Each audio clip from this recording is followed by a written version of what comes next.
시언정 너무나 반갑게 목사님을 열렬히 환영하더라고 하는 것이죠. 목사님께서 이렇게 방에 들어가 보니까 그야말로 그 집의 형편이 이런 말로 다 할 수 없이 어려웠다라고 하는 것입니다. 집은 낡았죠. 우풍은 세죠. 그저 전기장판 하나 의지해서 이불들을 이렇게 켜켜이 쌓아놓고 있는데 물 한 그릇 떠놓으면 자고 일어나면 꽝꽝 얼기 일쑤였고, 게다가 그 문에 바른 창호지는 여기저기 구멍이 나서 말이에요, 얼음같이 차가운 바람들이 숭숭 들어왔더라고 하는 것입니다. 자, 그런데 그 가운데 웬 이상한 종이 하나가 구멍난 창호지에 아슬아슬하게 붙어 있더라라고 하는 것입니다. 뭔가 하고 이렇게 가만히 들여다보니까 이게 수표가 아니었나라고 하는 거죠. 수표였다라고 하는 겁니다. 애들 그냥 장난감으로 그냥 수표겠거니 하고 생각했는데 그것을 유심히 다시 보니까 이게 진짜 수표였다라고 하는 것입니다. 그런데 그 액수가, 그 나오는 액면의 액수가 이분이 반듯한 집 한 채를 사고도 남음이 있는 그런 액수였다라고 하는 것이죠. 아니, 집을 사지 않는다 할지라도 그것을 예금에 넣어놓기만 한다고 한다면 거기서 나오는 이자만으로도 부족함 없이 살 수 있는 그런 액수의 돈이었다라고 하는 것입니다. 그래서 목사님은 할머니를 향해서, 할머니, 이게 무엇입니까? 이렇게 말을 해서 물었습니다. 그랬더니 그 할머니 성도님이 하시는 얘기가, 아이고 그거요, 예전에 자신이 파출부로 몸 불편한 한 노인을 수년간 수발해 드렸는데, 그분이 임종을 맞이하기 전에, 돌아가시기 전에 자신을 향해서 좀 오라고 손질을 하더라고 하는 것입니다. 그러면서 돌아가시기 전에 자기 손에 꼭 쥐어진 종이었다라고 하는 것이죠. 그래서 마지막 노인이 쥐어준 이 종이가 그냥 버리기도 아깝기도 하고 해서 아쉬운 대로 창호지 그 구멍난 데 바람이나 막으려고 구멍난 창호지에 붙여놓고 있었더라, 그 말입니다. 무슨 얘기입니까? 진가를 모르니까, 진가를 모르니까 반듯한 집 한 채를 사고도 남음이 있는 그런 수표를 어떻게 해요? 한낱 창호지 구멍 하나 메꾸는 것으로, 때우는 것으로 사용하고 있었다라고 하는 것입니다. 진가를 알았더라면, 그 진가를 미리부터 알았더라면 가난을 면하고 빈곤을 면하고 새로운 삶을 살아도 벌써 살았을 것인데 라고 하는 아쉬움이 밀려오는 그런 이야기라고 저는 생각을 합니다. 우리는 대림절 세 번째 주일을 맞이하고 있습니다. 대림절은 아기로 오신 예수님을 맞이하고 또 다시 오실 예수님을 간절히 소망하는 그런 절기입니다. 성탄절이 어느덧 열흘 앞으로 성큼 다가온 우리에게 오늘 본문은 아기 예수에 관해서 매우 설득력 있고 강력한 그런 메시지라고 생각합니다. 우리에게 오신 이 한 아기를 예언하는 이사야는 예수님께서 탄생하시기 전, 그야말로 이 한 아기가 오기 전 800년 전에 살았던 선지자였습니다. 그는 장차 오실 메시아는 어떻게 되시고 또 그가 어떤 분인가를 자세하게 말씀하고 있다라고 하는 것이죠. 본문은 그래서 이렇게 시작하고 있습니다. 6절에 보니까 이는 한 아기가 우리에게 낳았고, 여러분 여기 이사야의 표현을 한번 가만히 보실 수 있기를 바랍니다. 이는 한 아기가 앞으로 우리에게 태어날 것이다, 한 아기가 태어날 것이다, 이렇게 미래형으로 나오는 것이 아니라 거의 현재 한 아기가 태어났다라고 하는 현재형으로 미래를 말하고 있는데, 이 미래를 말하면서 그 표현의 방식은 현재를 띠고 있는 이것은, 이런 어법은 실현될, 앞으로 반드시 실현될 약속의 말씀이라고 하는 증거가 됩니다. 자, 그런데 앞으로 메시아가 오시는 모습을 한번 눈여겨보실 수 있기를 바랍니다. 그분의 모습은 왕으로 오신다든지 갑자기 말을 타고 기백이 있는 그런 청년의 모습으로 오시는 것이 아니라 어떻게 해요? 평범한 한 아기, 그야말로 한 아기로 우리에게 온다라고 말씀하고 있습니다. 여러분, 아기는 어떻습니까? 보면 예쁘죠, 사랑스럽죠, 귀엽죠. 그러나 내 새끼니까, 내 손자니까 그렇게 예쁜 겁니다. 그러나 객관적으로 아기를 한번 생각해 보십시오. 아기가 어떻습니까? 연약하죠, 무력하죠. 자기 몸 하나, 자기 목 하나도 가눌 수 없을 정도로 그렇게 약하죠. 뒤통수 예쁘게 나오게 키워보겠다고 자칫 아기를 엎어놓기라도 한다면 아기가 코에서 자기 얼굴도 못 들어서 숨을 못 쉬어서 죽을 수도 있는 그런 아주 무력하고도 연약한 존재, 더군다나 아주 위태로운 존재, 이게 아기입니다. 그렇기 때문에 쉽게 사람들에게 외면당하기 쉽고 또 무시당하기 쉽고, 또 어떤 분들은 그래요. 나는 아기를 별로 안 좋아한다고, 손이 많이 가니까. 그래서 그렇게 무시하기 쉬운 존재가 바로 아기라고 하는 것이죠. 그런데 선지자는 계속해서 이 한 아기로 오시는 분, 이 한 아기의 진가가 어떠한가를 계속 말씀해 주고 있습니다. 이제 제시된 본문 말씀을 통해서 도대체 이 한 아기가 우리에게 어떠한 분이 되어 주실 수 있는가, 그것을 배울 수 있기를 원하고, 또 우리의 심령에 그 한 아기의 진가를 새기게 됨으로 말미암아 그 진가를 제대로 삶에서 온전히 누릴 수 있기를 주님의 이름으로 축원합니다. 자, 본문을 보면 이 한 아기의 진가는 이름들로, 여러 가지 이름들로 계속해서 표현되어지고 다양하게 표현되어지고 있는데, 이 여러 가지 이름들은 바로 모두가 다 한 아기의 진가에 초점이 맞춰주고 있다라고 하는 사실입니다. 자, 6절 말씀을 보면 6절 말씀에 이렇게 기록되어져 있습니다. 이는 한 아기가 우리에게 낳고 한 아들을 우리에게 주신 바 되었는데, 그의 어깨에는 정사를 메었고 그의 이름은 뭐라고요? 기묘자라, 모사라, 전능하신 하나님이라, 영존하신 아버지라, 평강의 왕이라 할 것임이라, 이렇게 기록하고 있습니다. 그러니까 한 아기의 진가를 나타내는 이름은 바로 기묘자, 모사다라고 하는 것이죠. 얼핏 보면 이 기묘자, 모사가 우리 마음에 이렇게 쉽게 와닿지 않는, 흔히 쓰지 않는 말입니다. 하지만 이 원어의 의미는 어떻습니까? 왕 옆에서 탁월하게 조언을 해주는 그런 지혜자라고 하는 것이죠.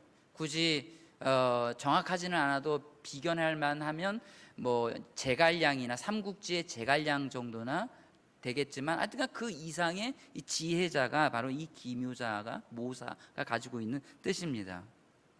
신약의 의미에 와서는 이것은 탁월한 상담가, 더 나아가서 예수 믿는 사람들이 어려움에 빠져서 그들이 재판에 회부될 때, 그때 재판장 앞에서, 종교 재판관 앞에서, 심지어 율법사와 제사장 앞에서 어떻게 무슨 말을 해야 될지 그 입에 말을 넣어줄 수 있는 변호사라고 하는 뜻도 같이 가지고 있습니다.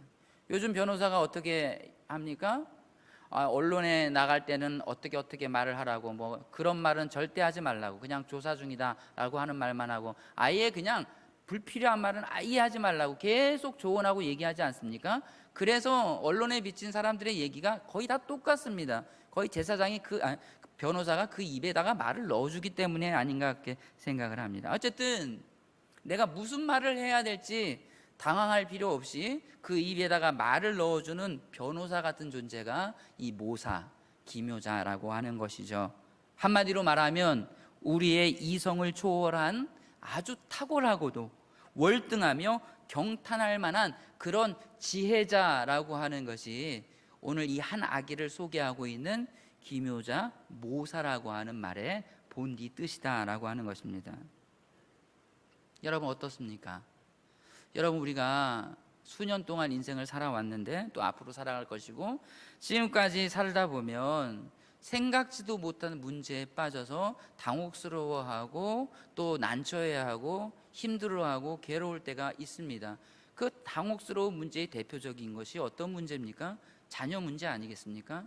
나하고 배우자하고 만나서 이 아이를 사랑으로 태교하고 이 아이를 관심 갖고 이렇게 출산해서 잘 키우다 보면 이 아이는 분명히 잘 성장할 줄로만 알고 어려움도 헤쳐나갈 줄로만 아는데 왜 이렇게 어려운지 모르겠어요. 내가 뱃속에서 이렇게 임신하고 태어나게 했는데 도저히 내 새끼가 아닐 것 같은 그럴 때가 있다라고 하는 것이죠. 자녀 문제에 대해서 어려움에 빠질 때가 있다라고 하는 것입니다. 그런가 하면 생각지도 못한 재정의 문제에 처해서 아주 곤란한 그런 경우가 있다라고 하는 것이죠. 유대인의 속담으로 가난이라고 하는 것은 그 집안에 50가지 재앙이 임하는 것이라고 하는 말이 있듯이 재정이 어렵다라고 하는 것은 마치 50가지가 뭡니까? 수백 가지의 재앙이 한꺼번에 밀려 들어오는 것 같은 암담한 그런 상황이 아닌가 생각을 합니다. 그런가 하면 또 어떤 문제가 있습니까? 인간관계의 문제가 있죠. 전에도 제가 말씀드린 바가 있듯이 직장에서 일이 힘든 게 아니라 관계가 힘든 것이다라고 말씀드린 적이 있습니다.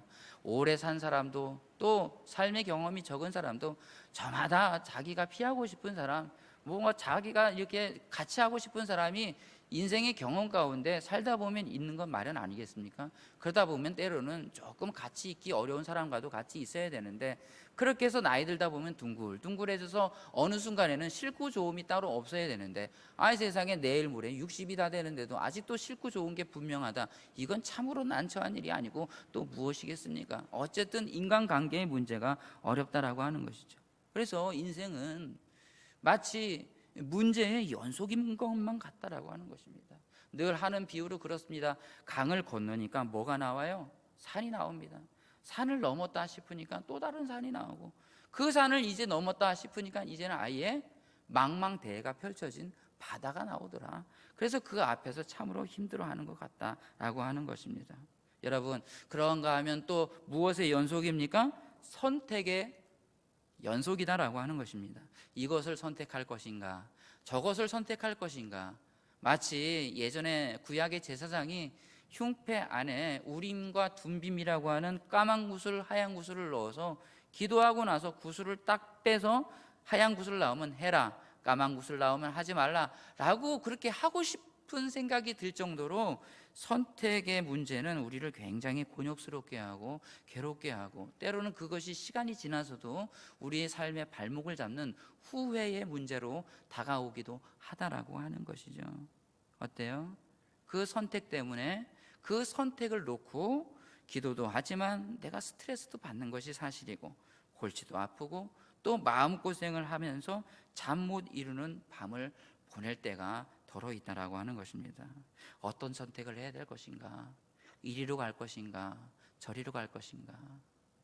이 사람과 같이 할 것인가? 아니면 저 사람과 같이 할 것인가? 그래서 어떻게 방향을 잡을지를 몰라서 어때요? 전문적인 상담가를 찾아가기도 합니다. 힘드니까. 그런가 하면 유능하다라고 하는 의사를 찾아가기도 하죠. 아니면 변호사를 찾든가 아니면 알고 있는 교수님을 찾기도 하고 또 인생의 멘토인 또 인생의 선배를 찾아가서 또 조언을 구하기도 합니다. 여러분 해보셨죠? 해보니까 어떻습니까? 백약이 무효인 것 같을 때 많다라고 하는 것입니다. 돈은 돈대로 쓰고요, 수고는 수고대로 하고 시간은 시간대로 들어가는데 인생의 문제와 선택의 방향의 문제 앞에서 그다지 뾰족한 수를 알지 못하더라, 얻지 못하더라라고 하는 것입니다. 아니 오히려 일이 더 자꾸만 꼬여가는 것 같아서 스스로 낙심하고 괴로워할 때가 많다라고 하는 것입니다. 하지만 여러분, 놀랍고 경탄할 만한 일이 무엇입니까? 그것은 바로 오늘 본문 말씀에 이는 한 아기가 우리에게 낳았고, 다시 말합니다. 그럴 때는 아멘 하셔야 돼요. 이는 한 아기가 우리에게 낳았고, 그렇습니다. 한 아기가 우리에게 낳았고 그의 이름은 뭐라고요? 기묘자라 모사라고 소개하고 있다라고 하는 것입니다. 우리 모든 인생에게, 여러분 한 사람 한 분 한 분에게, 또 심지어 여러분의 배우자와 여러분의 자녀에게 이 한 아기는 놀라운 상담가요, 놀라운 지혜자요, 놀라운 좋은 자로, 변호사 같은 능력의 지혜자로 오셨다라고 하는 것입니다. 뿐만 아니라 신약의 골로새서 2장 3절 말씀에 따르면 그 안에는, 무엇 안에는? 그 한 아기 안에는, 그 메시아 안에는 모든 지혜와 지식의 모든 보화가 감추어져 있느니라. 그렇습니다. 그러니까 예수님을 제대로 만난 사도 바울은 골로새 교회를 향해서 편지를 쓰면서 여러분, 우리 인생의 해답은 다른 데 있는 것이 아니라 바로 그 안에, 예수 그리스도 안에 그 한 아기에 집중되어 있습니다. 우리가 원하는, 우리가 찾는 지혜, 우리가 찾는 지식의 모든 보화는 바로 그 속에서 발견될 수 있습니다 라고 설파하면서 자신은 마침내 예수님 안에서 그 지혜와 지식의 온갖 보화를 발견해 내었다라고 하는 것이죠. 이 비밀 때문에 그가 목숨도 불사하고 전도 여행을 다녔던 것 아니겠습니까? 그래서 일단 우리가 이 한 아기, 그 한 아기에게 초점을 맞추고 그에게 나아간다고 한다면 그분이 가지고 있는 지혜와 지식의 모든 보화를 통해서 우리가 가지고 있는 문제, 그 인생의 문제가 어떠하든지 간에 아무리 해묵은 문제요, 아무리 깊은 문제라고 할지라도, 오래된 해묵은 낡은 문제라고 할지라도 그 문제에 대해서 생각지도 못한 새로운 방향과 새로운 해답을 찾게 될 것이다 라고 하는 약속의 말씀입니다. 그래서 이사야가 예언하는 한 아기가 여러분 한 분 한 분에게, 여러분의 배우자와 자녀에게 그런 지혜자요, 상담가로 우리에게 오셨음을 이 대림절 기간 동안에 더욱더 확신하시고, 사도 바울처럼 예수님을 제대로 만나서 그 예수님의 지혜와 능력과 도움을 힘있게 받아들이는 여러분들 되시기를 축복합니다. 6절 말씀을 다시 보면 또 이 한 아기의 진가가 어떤 이름으로 소개되고 있는가 보겠습니다. 이는 한 아기가 우리에게 낳고 한 아들을 우리에게 주신 바 되었는데 그의 어깨에는 정사를 메었고 그의 이름은 기묘자라, 모사라, 전능하신 하나님이라, 영존하신 아버지라, 평강의 왕이라 할 것임이라, 이렇게 말씀하고 있습니다. 그러니까 또한 이 한 아기는 우리에게 기묘자와 모사가 될 뿐만 아니라 어떤 하나님? 예, 전능하신 하나님이라고. 이 한 아기가 전능하신 하나님이래요. 한 아기에게 집중하라면서 영혼을 펼쳐 보여주고 있는 이 이사야의 해안은 도저히 사람의 지성으로서, 사람의 이성으로서 나올 수 없는 하나님의 말씀인 줄로 믿습니다. 전능하신 하나님이라고 합니다. 여러분, 그렇습니다. 때로 우리가 책을 통해서 여러 가지 간접 경험을 통해서 지혜를 얻죠.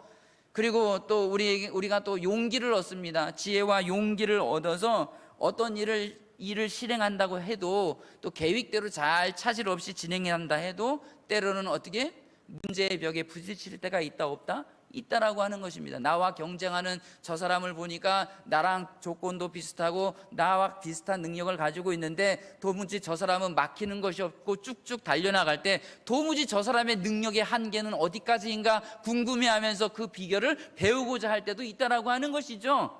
배우기도 합니다만, 그러나 이상하게 달려가다 보면, 인생을 살다 보면, 아, 여기가 끝이 아닌가, 이 이상으로는 더 나가기가 어려운 것 아닌가, 내 한계는 여기가 아닌가, 달려가다 보면 인생을 살다 보면 여기가 끝이 아닌가, 그러니까 이 이상으로 더 나가기가 어려운 것 아닌가, 내 한계는 여기가 아닌가, 달려가다 보면 인생을 살다 또 권면하는 것이 사실입니다. 왜? 살다 보면 자기 인생의 자기 능력의 한계에 부딪혀서 좌절하는 순간을 많이도 맛봤기 때문에 너는 그렇게 살지 말아라라고 하는 당부 어린 메시지다라고 하는 것이죠. 그래서 여러분, 내 자신을 볼 때 답답할 때가 있습니다.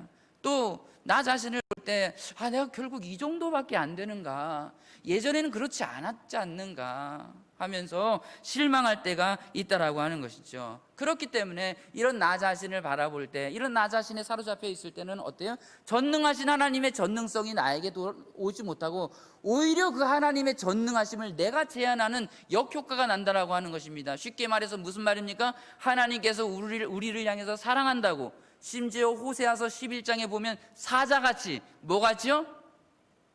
사자같이, 염소나 양같이 이게 아니고 사자같이. 여러분, 사자는 거의 송아지만하게 큽니다.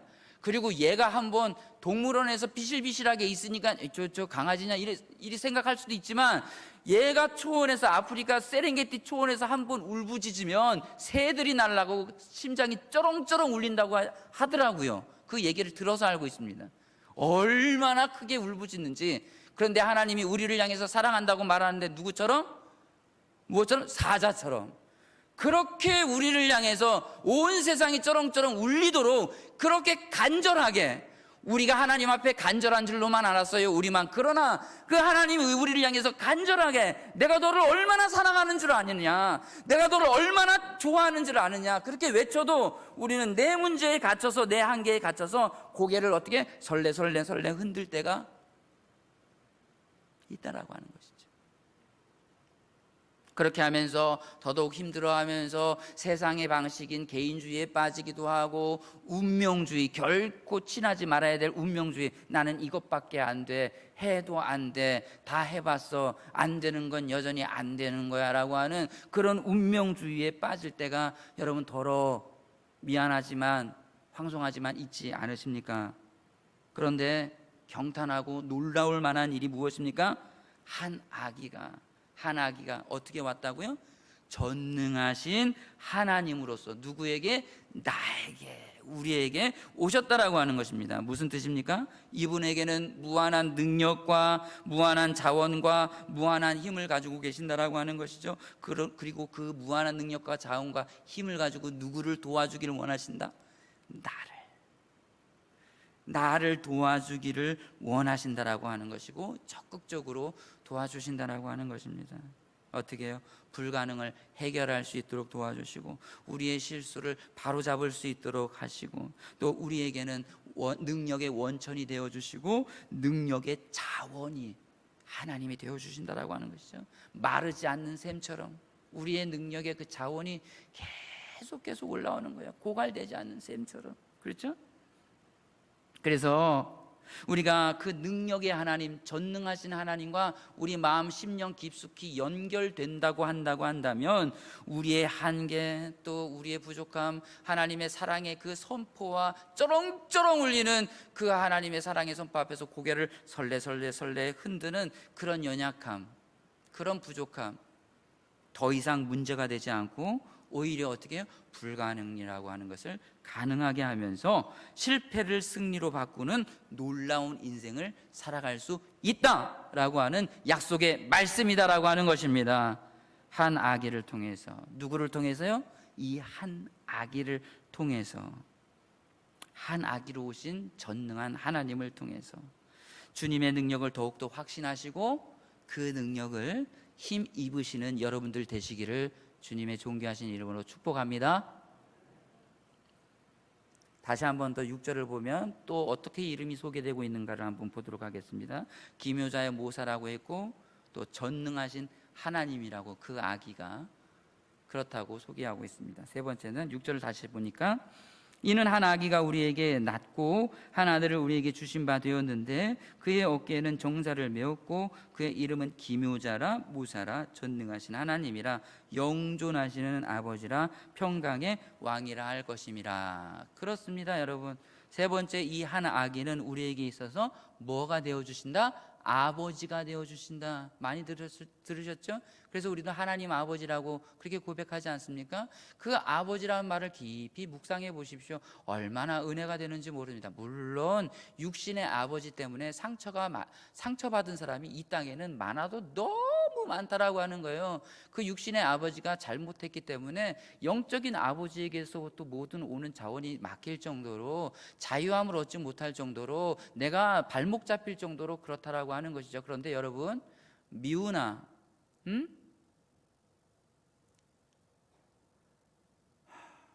고우나, 여러분 아버지 없이 태어난 인생 있습니까? 없습니다. 밉지만, 이해되지 않지만, 나보다 수준이 좀 떨어지는 것 같지만 나에게 생명의 원천이었다라고 하는 것은, 이것은 정말 과학적으로도 이성적으로도 환경적으로도 부인할래야 부인할 수가 없는 그런 일이죠. 여러분, 그런데 그 아버지가 우리 하나님 아버지입니다. 근데 이 아버지가 어떤 아버지라고 소개하고 있어요? 영존하시는 아버지, 영존하시는 아버지라고 하는 것입니다. 여러분, 세상에 그 무엇이 영존할 수 있겠습니까? 세상에 그 무엇던 아름답고 그 어떤 강력하고 그 어떤 대단한 것이라 할지라도 그것이 영존, 영원히 존재할 수 있단 말입니까? 여러분, 지금 코로나 때문에 고민들이 많으실 줄 압니다. 예전에 우리가 마스크를 쓰고 예배 드린다라고 하는 것은 거의 뭐 상상을 할 수가 없었어요. 올해 초만 해도. 그런데 또 여름에 또 확진자 숫자가 뭐 70명, 60명, 50명이 다 감소다 하니까 이제 됐구나 싶을 때 가을 들어서 뭐 3차인가요? 뭐 대유행이 올 것이다 그러면서 뭐 이제는 확진자가 막 하루에 수도권에서 막 600명 나오고 가까운 진주에서는 막 20명 우리 사천 지역에도 없었던 확진자가 어디서 그렇게 나왔는지 갑자기 손 들고 막 나오고.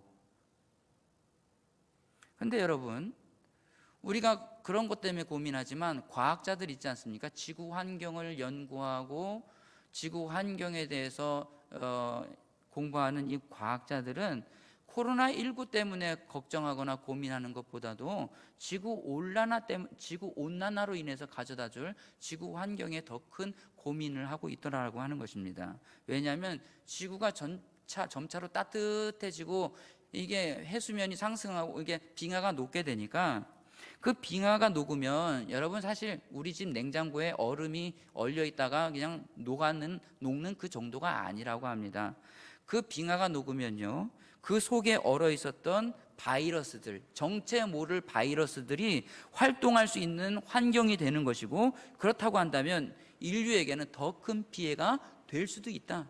코로나19 정도는 아무것도 아닌 그야말로 회개망측한, 정말 출처를 알 수 없는 바이러스들이 돌아다닐 수 있다. 빙하가 녹게 됨으로 말미암아 그렇게 될 수도 있었다라고 하는 것이다. 그래서 큰 우려를 나타내고 있는 것이 사실입니다. 그래서 그런지는 몰라도 그런가 하면 얼마 전에는 우주 정거장에 2명의 우주인을 보내는데 성공을 했습니다. 그런데 여러분, 오해하지 마십시오. 미국 나사에서 한 것이 아닙니다. 미국 나사에서 2명의 우주인을 우주 정거장에 보낸 것이 아니라 미국의 일반 기업, 예를 들면 뭐 우리나라의 삼성이나 LG 같은 그런 일반 기업인 스페이스 X라고 하는 이 회사의 일론 머스크라고 하는 사장님이, 기업인이 그거를 추진해가지고 우주인 2명을 보냈다라고 하는 것이죠. 보통은 나사에서 할 일들을 이제는 일반 기업체에서 하고 있다라고 하는 것입니다. 게다가 이 일론 머스크라고 하는 이분은 목표가 대단해요. 뭐냐면 이 스페이스 X라고 하는 이 회사를 통해서 앞으로 50년 안에, 몇 년 안에요? 50년 안에, 50년이 지나도 여기 살 수 있는 분이 태반이라고 저는 생각을 합니다. 100세 인생이니까. 어쨌든 앞으로 50년 안에 100만 명을 이사를 시킨답니다. 어디로요? 화성으로. 100만 명을 화성으로 이주시킨다고 하는 이 목표를 가지고 이 스페이스 X라고 하는 회사를 이게 연구하고 있다라고 하는 것이죠. 왜 100만 명의 사람을 화성으로 이주시켜요? 지금 지구 온난화로 폭설과 폭우가 한 나라에 막 같이 내리기도 하고, 폭풍이 연속해서 일어나고, 막 전염병이 막 창궐하고, 바이러스들이 알 수 없는 바이러스들이 막 나타나고 하니까, 야, 이거 지구의 끝이 얼마 남지 않았구나. 그렇게 해서 더 그렇게 연구한다고, 그렇게 한다고 합니다. 여러분, 그럼에도 불구하고 화성으로 간들 아무리 이 우주에서 지구와 똑같은 환경을 찾는다고 한들 그것은 어떻게 보면 피조물에 불과하다라고 하는 것이죠. 피조물은 본디 시작이 있으면 뭐가 있다? 그렇습니다. 여러분, 끝이 있는 것입니다. 화성도 여러분 알고 보면 오래전에 끝장난 행성이었다라고 하는 것을 과학자들이 공공연하게 알고 있는 것이죠. 근데 거기 또 뭐하러 가겠습니까? 그리고 또 다른 지구를 찾았다 할지라도 거기는 진짜 H2O 물이 있고 산소가 있다 할지라도 어때요? 그곳으로 가는데 성공했다 할지라도 그것 또한 하나님께서 피조하신 피조물이고 끝이 있다라고 하는 것이죠. 그런데 여러분, 오늘 말씀에 이사야가 증언하고 있는 이 한 아기는 어떤 분이라고 말씀하고 있습니까? 영존하시는 아버지라고 하는 겁니다. 아멘. 아버지만으로도 좋은데 영원히 존재하시는 아버지라고 하는 것이죠. 그러니 여러분, 영원히 존재하시는 아버지의 자녀는 영존하겠습니까? 끝장나겠습니까? 믿음대로 되는 것입니다. 영존하게 되는 것이죠. 당연히 영존하는 것이죠. 우리를 영존하는 새로운 피조물로 만들어내실 수 있는 것이고, 우리를 영존하는 새로운 피조물은 예수님이 다시 오실 때 우리의 이 육신의 껍데기는 벗어지고, 죽은 사람들은 영존하는 사람으로, 영존하는 육체로, 우리 살아있어 주님을 맞이하는 사람은 영존하는 육신으로 바뀌어지는데, 그 예수님을 어떻게 우리가 다시 보기를 갈망하지 않을 수 있겠냐, 이 말입니다. 여러분, 영존하시는, 다시 말하면 대림절 성탄절에만 반짝 우리를 찾아오시고 빠이 다음 해 대림절에 보자 하면서 떠나는 그런 분이 아니라 영존하시는, 영원토록 나와 함께 하셔서 나의 누가 되어주신다? 아버지, 나의 아버지가 되어주신다라고 하는 것이죠. 영존하시는 아버지가 우리 각자의 하나님이심을 심령 깊숙이 새기는 사람은 그래서 그 무엇도 부러울 것이 없어라 행복자임을 믿으시기를 바랍니다. 끝으로 6절 말씀을 다시 한번 우리 영혼에 새기려고 하는 그런 의지를 가지고 다 함께 큰 소리로 함께 읽어보겠습니다. 시작. 이는 한 아기가 우리에게 낳고 한 아들을 우리에게 주신 바 되었는데 그의 어깨에는 정사를 메었고 그의 이름은 기묘자라 모사라 전능하신 하나님이라 영존하신 아버지라 평강의 왕이라 할 것입니다. 아멘. 그렇습니다. 마지막으로 이 한 아기의 진가는 어떻다? 평강의 왕이라고 하는 것이죠. 샬롬의 왕이라고 하는 것입니다. 여기서 말하는 평강, 샬롬은 무슨 말입니까? 밤새 안녕하셨습니까? 라고 하는 그런 안녕 차원 정도가 아니고, 여기서 평강은 모든 문제로부터 구원을 얻은, 자유함을 얻은 그러한 상태를 말한다라고 하는 것입니다. 모든 문제로부터 뭘 얻어요? 자유함을 얻었다라고 하는 것입니다. 해결은 하나님이 하실 것입니다. 하나님이 일하실 것입니다. 내 인생 가운데 하나님이 주관하십니다. 아무리 답답해도 하나님 손에서는 풀릴 것입니다. 믿는 그 사람에게 주어지는 엄청난 자유함, 이 자유가 온다라고 하는 것이죠. 세계 어느 나라를 돌아다녀봐도 얻을 수 없는 자유함을 내가 예배당 이 한 구석에서 한 아기에 집중했을 때 내 마음 중심으로 들어오는 그 자유함, 세상이 줄 수 없는 자유함을 얻게 된다라고 하는 말씀입니다. 여러분, 다 알고 계시는 말씀 제가 인용하겠습니다.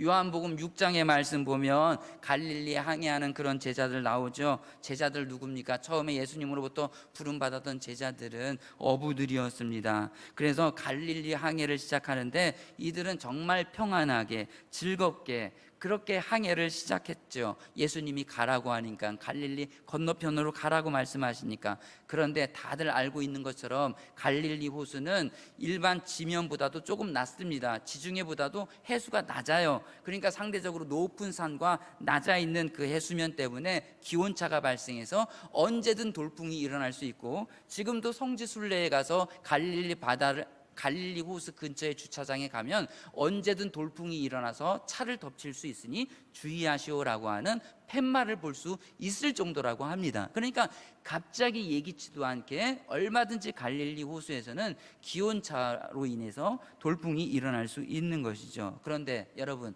그곳에서 고기를 잡는 것을 업으로 삼았던 어부들이 그런 풍랑에 눈 하나 깜짝하겠느냐 그 말입니다. 깜짝하지 않죠. 한두 번 겪은 일도 아닌데 얼마나 노련하게 그 풍랑을 헤쳐나갈 수 있었겠습니까? 그런데 요한복음 본문에 보면 우리도 이해하기 어려운 것이, 물 위를 건너오는 예수님도 이해하기 어려웠거니와 그 풍랑이 얼마나 계속 쳤으면 좋기 4시간, 3시간이면 노를 저어서 도착할 만한 그 갈릴리 호수 건너편인데도 불구하고 7시간, 8시간 밤 사경이 되어서 사투를 버림에도 불구하고 도착하지 못하고 그렇게 머물러 있었다라고 하는 것이 더 놀라운 그런 일이다라고 하는 것입니다. 바다에는 전문가요, 물에는 전문가였습니다. 물을 날아다닐 정도로 그렇게 대를 이어서 그곳에서 업을 삼아했습니다. 손금 보듯이 뻔히 다합니다. 갈릴리 호수는. 그렇지만 생각지도 않은 돌풍이 계속 마구마구 일어나는 것이죠. 하나 지나면 또 오고 또 지나면 또 오고, 도대체 이 코로나는 언제까지 계속될 것인가? 아무리 방역에 최선을 다하고 개인 위생에 최선을 다하고 안 걸릴 거라 생각했던 사람이 옆 사람이 걸려 내가 옆에 있었던 나까지도 피해를 보니 이 도대체 누구를 원망할래야 원망할 수 없고, 재정적인 위기는 뭐 하나 끝나면 또 오고 또 오고 또 오고, 도대체 내가 옆에 있었던 나까지도 피해를 보니 이 도대체 누구를 원망할래야 원망할 수 없고, 재정적인 위기는 뭐 하나 끝나면 또 오고 또 오고 또 오고, 내가 옆에 있었던 나까지도 피해를 보니 이 도대체 누구를 원망할래야 원망할 수 없고, 재정적인 위기는 뭐 하나 끝나면 또 오고 또 오고 또 오고, 내가 옆에 있었던 나까지도 피해를 보니 이 도대체 누구를 원망할래야 원망할 수 없고, 재정적인 위기는 뭐 하나 끝나면 또 오고 또 오고 또 오고, 내가 옆에 있었던 나까지도 피해를 보니 이 도대체 누구를 원망할래야 원망할 수 없고, 재정적인 위기는 뭐 하나 끝나면 또 오고 또 오고 또 오고, 내가 옆에 있었던 나까지도 피해를 보니 이 도대체 누구를 원망할래야 원망할 수 없고, 재정적인 위기는 뭐 하나 끝나면 또 오고 또 오고 또 오고, 내가 옆에 있었던 나까지도 피해를 보니 이 도대체 누구를 원망할래야 원망할 수 없고, 재정적인 위기는 뭐 하나 끝나면 또 오고 또 오고 또 오고, 내가 옆에 있었던 나까지도 피해를 보니 이 도대체 누구를 원망할래야 원망할 수 없고, 재정적인 위기는 뭐 하나 끝나면 또 오고 또 오고 또 오고, 내가 옆에 있었던 나까지도 피해를 보니 이 도대체 누구를 원망할래야 원망할 수 없고, 재정적인 위기는 뭐 하나 끝나면 또 오고 또 오고 또 오고, 내가 옆에 있었던 나까지도 피해를 보니 이 도대체 누구를 원망할래 하니까 세상에 발 한 발이 빠지기도 전에 다른 한 발을 물 위에다 뜨고 그렇게 가더라고요. 걷더라고. 그런데 너무 안타까운 건 그게 너무나 느린 화면이라고 하는 거예요. 일반 화면으로 보면 호다닥 지나가서 몰라. 그 예수님이 그렇게 오셨겠느냐? 아니라고 하는 것이죠. 걸어서 오셨다라고 하는 것입니다. 중요한 것은 이 사실이 우리에게 증언하고자 하는 중요한 사실은, 성경은, 하나님의 말씀은 이성으로 받는 것이나 오감으로 받는 것이 아니라 무엇으로 받는다? 믿음으로 받아들인다라고 하는 것이죠. 아무리 구원의 여망이 없다 할지라도, 이젠 끝났다 할지라도, 도대체 이거 언제 끝나냐 할지라도, 희망의 빛이 보이지 않는다 할지라도, 여전히 바람은 미친 듯이 일렁인다 할지라도, 예수님은 그 위를 걸어서 나에게 오실 수 있는 분이다 없는 분이다? 있는 분이다라고 하는 것을 믿으라고 하는 말씀인 것입니다. 주님, 이 코로나 광풍의 세상에서, 2년 논쟁의 이 광풍의 세상에서 나와 내 배우자와 내 새끼가 탄 배는 갈릴리 어부들이 탔던 그 배만도 못하는데, 광풍 하나 휘몰아치면 활딱 뒤집어져서 우리 가족 앞으로 어떻게 될지도 모르는데 주님 어떻게 해야 되겠습니까? 라고 묻고 구하고 찾고 힘있기 원하는 바로 그들에게, 그 가정에 예수님께서 아무리 힘들어도 그 위를 걸어서 오실 수 있다라고 하는 것이죠. 그러니 어떻게 하라고요? 그 예수님을 열렬히 환영하고 영접하라. 머리로가 아니라 가슴으로, 이성으로. 이거는 안 되는 얘기, 이거는 뭐 어떤 신학자가 이건 이게 아니라 가슴으로 영접하라고 하는 것이죠. 그럴 때 여러분, 풍랑이 잔잔해졌다, 이게 중요한 게 아닙니다. 예수님을 그 인생의 그 배 안으로 모셔드렸을 때 잔잔했다라고 하는 것은 그건 1차적인 것이고, 본디 중요한 것은 그 다음에 나온다. 원래 그들이 가려던 목적지로 배가 어떻게 되었다? 가게 되었다라고 하는 것이죠. 여러분의 인생의 목적은 어디입니까? 여러분 무엇을 바라보고 지금까지 달려오셨고 앞으로 달려가시려고 하고 계십니까? 목적이 어디입니까? 하나님과 내가 일치되는 사람 아닙니까? 하나님 안에 내가 있고 내 안에 하나님이 있어 언제든 그 하나님과 교제하기를 원하고, 선택의 문제, 여러 가지 문제, 아픔 가운데서 방향을 찾기 원하는, 그러면서 세상 그 무엇도 부러울 것이 없는 평안을 얻는 것, 그래서 완덕의 길로 나아가는 것, 그것이 여러분의 목적이 아닙니까? 예수님을 마음에 깊이 영접하시고 그 예수님을 힘 있는다고 한다면 세상에 줄 수 없는 평강이 여러분에게 임할 뿐만 아니라 여러분의 목적하고 있는 그 항구, 소원의 항구에 다다르게 될 것임을 믿으시기를 바랍니다. 대림절이 어떤 절기입니까? 알고 보면 주님께서 이 세상에 한 아기로 오셨음을 확신하고 마음 깊이 그분을 모셔드림으로써 그분의 진가를 누리는 절기입니다. 여러분 혹시 아기 예수를 할머니의 그 수표처럼 하나의 장식품으로, 하나의 기념품으로, 그저 문풍지 구멍 난데 메꾸는 정도만으로, 기념 정도로만 사용하고 있지는 않습니까? 아기 예수님은 우리에게 있어서, 나에게 있어서 기묘한 모사가 되어주시기 위해 오셨고, 전능한 하나님이 되어주시기 위해 오셨고, 영존하시는 아버지가 되어주시기 위해 오셨으며 평강의 왕이 되어주시기 위해서 오셨습니다.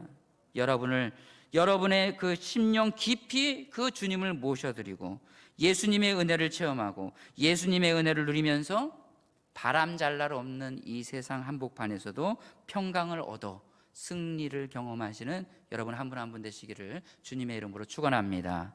기도하겠습니다. 하나님 아버지 감사합니다. 여전히 나아질 기미조차 보이지 않는 그런 환경 가운데 던져진 우리에게 한 아기에 집중할 수 있는 시간과 한 아기에 집중해야 하는 말씀 주셔서 감사합니다. 이는 한 아기가 우리에게 있다고, 그 한 아기는 놀라운 지혜자가 되시고 기묘자 모사가 되어주셔서 우리에게 그 놀라운 탁월한 그 차원이 다른 능력과 지혜를 허락해 주시고 우리에게 전능하신 하나님으로 오셔서 모든 능력과 지혜와 에너지와 능력의 원천이 되어주신다고 약속하셨고, 더 나아가서 한계가 분명한 인생들에게 영존하시는 아버지가 되어주셔서 영원 무궁할 것을 말씀해 주셔서 감사합니다. 더 나아가서 가고 오는 세상 가운데 그 예수님을 우리 인생에, 우리 가정에 그 배 안으로 초대한다면 세상이 줄 수 없는 평강을 주실 것이라 약속해 주셔서 감사합니다. 이 대림절 기간에 우리가 그 예수님을 마음 깊이 모셔드리게 도와주시고 그 예수님을 힘있게 도와주시고 그 예수님을 선포함으로 믿음으로 날마다 승리하는 우리 모든 성도들 다 되게 도와주옵소서. 예수님의 이름으로 기도하옵나이다. 아멘.